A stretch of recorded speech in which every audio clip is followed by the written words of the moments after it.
వెళ్ళిపోతున్న వాళ్ళ సాక్ష్యాలను సైతం నేను చూస్తున్నాను. నేను విశ్వాసము దానికి కనిపెడుచున్నాను.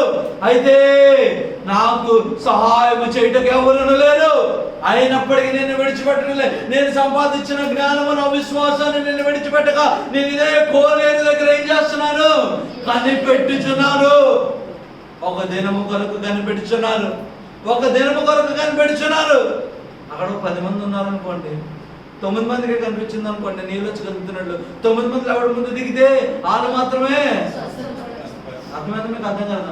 అంటే 10 మందిలో ఒక ఆయనకి అసలు కళ్ళల్లోని చూసే ఇదే లేకపోతే ఏమైపోయింది? అద్భుతాన్ని పోగొట్టుకుంటున్నాడు. మీకు అర్థమైన అర్థం కదా? That is the basic condition. నీళ్ళలో దిగి స్వస్థపరచబడటానికి ఒక కండిషన్ ఉంది. ఏంటి తెలుసా? నీకు చూపు ఉండాలి. ఏం చూపు తెలుసా? దేవదూత ఎప్పుడు కనిపిస్తుందో లేదో చూసి